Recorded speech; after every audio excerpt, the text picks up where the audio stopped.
while. This is one building I've been working on and off for the past couple of years. The building in its entirety looks like this.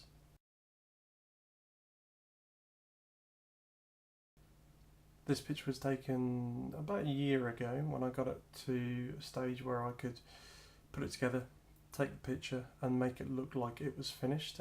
However, the picture is from quite a distance to get the entirety of the model in, but there's also no sort of close-up details,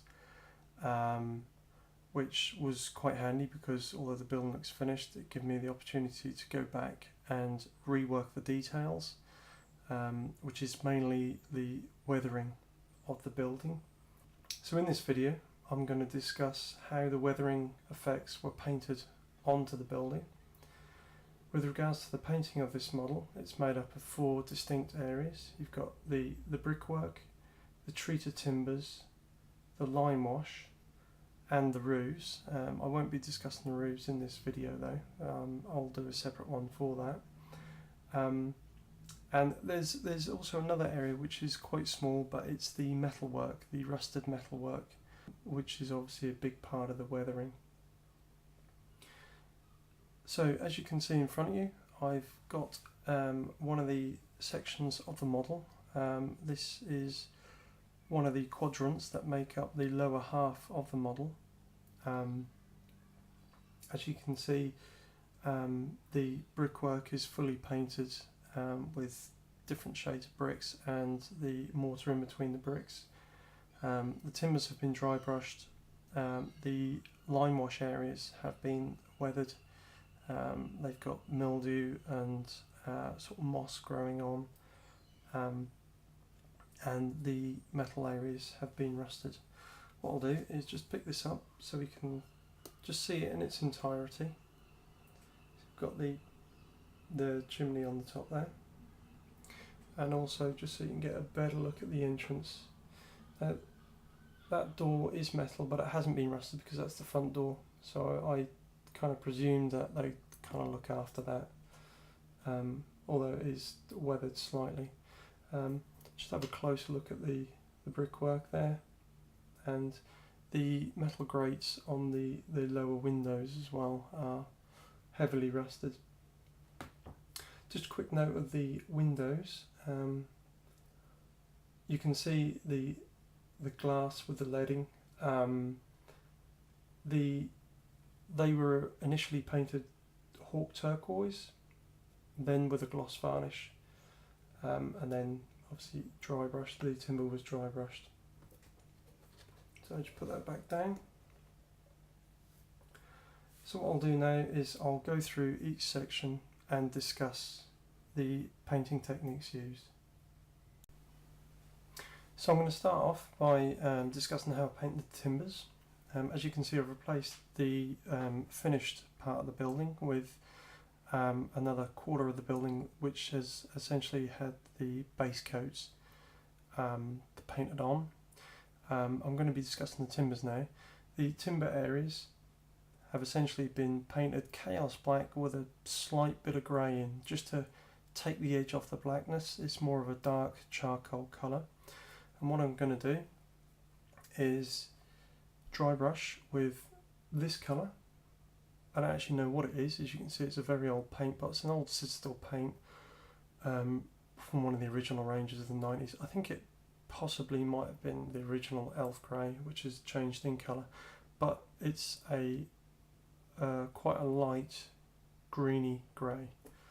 Okay, so what I'm going to do is dry brush. Got my dry brush.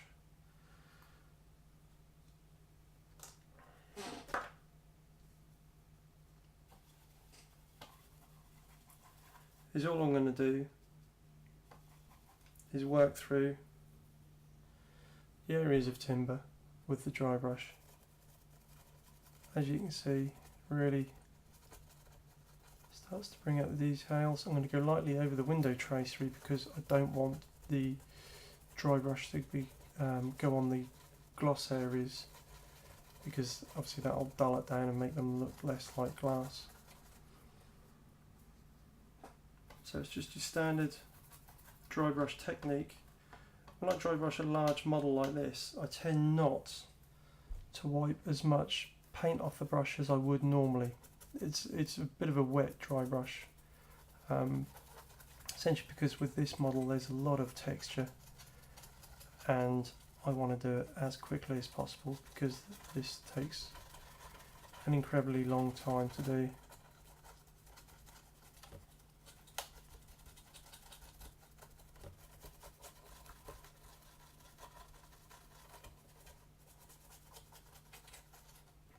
So if I just zoom in on that, you can see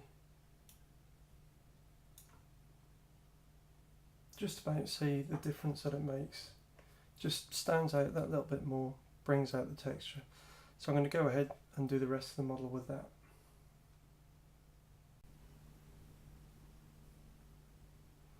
So now you can see all the treated timber areas have been dry brushed.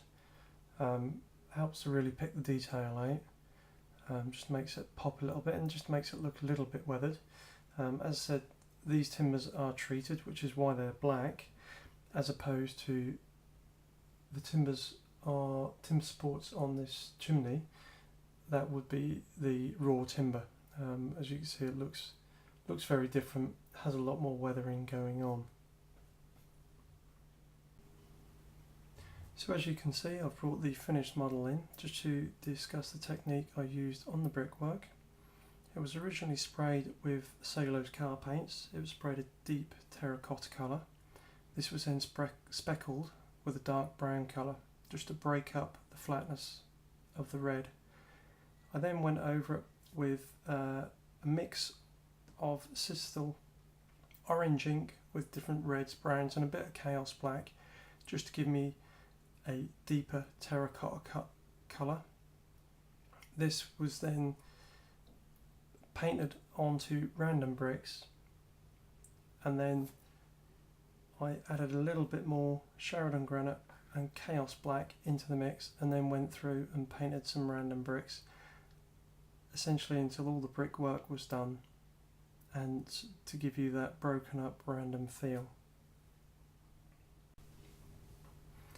After all the bricks have been painted, I then mixed up some Deneb stone with a lot of water so it would flow really well, used a very fine brush and just painted that in between the bricks to pick out the mortar.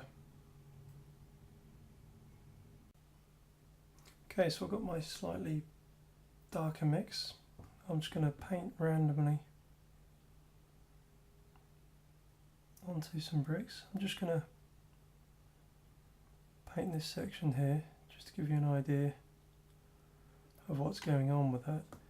The paint has been thinned quite a lot so it goes on nice and easy, and also so it's slightly translucent and you get some of the sort of dark brown speckle coming through.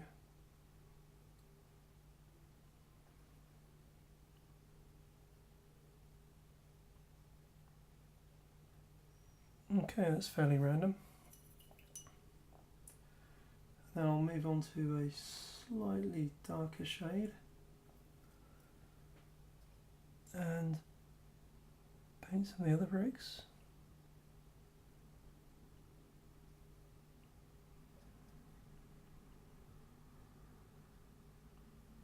You don't have to be too neat with this because I'm going to go in with Deneb stone into the areas where the mortar is, and that'll differentiate the bricks from each other. It'll help define it a bit better.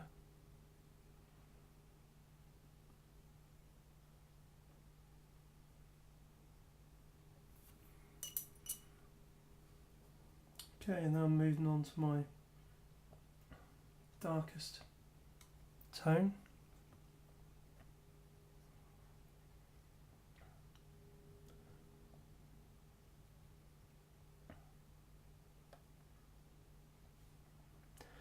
I'll use this tone sparingly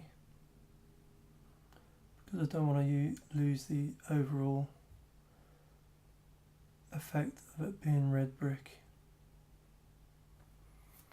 Okay, so that's that. Okay, so I've just mixed up a thin down solution of Deneb stone, and I'm going to work it with a very fine brush into the cracks between the bricks.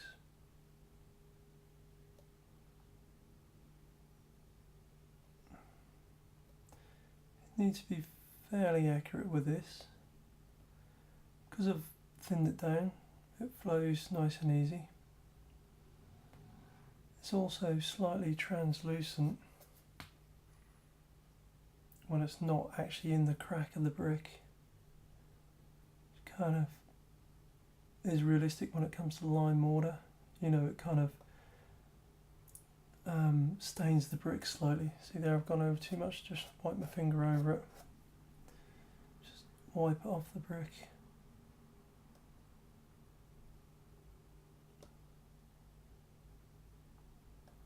Okay, happy with that. And then all I'll do is the vertical parts.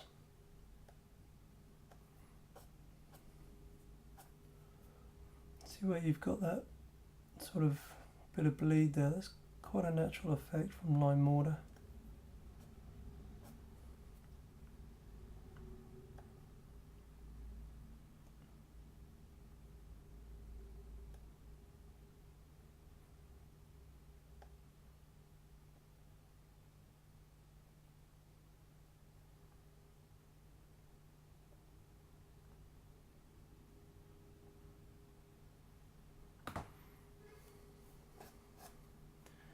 Okay, I just want to, it's a little bit darker there where the paint has pulled.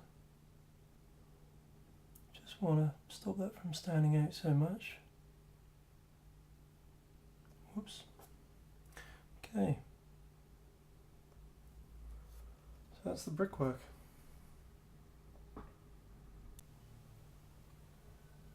So as you can see, the brick area of the model has been complete. Done that all the way around, and the different shades of the brick just look really quite random. Got the whitewash or the mortar painted in. Happy with that. So now I'm going to move on to weathering the lime wash areas and also weathering the bricks.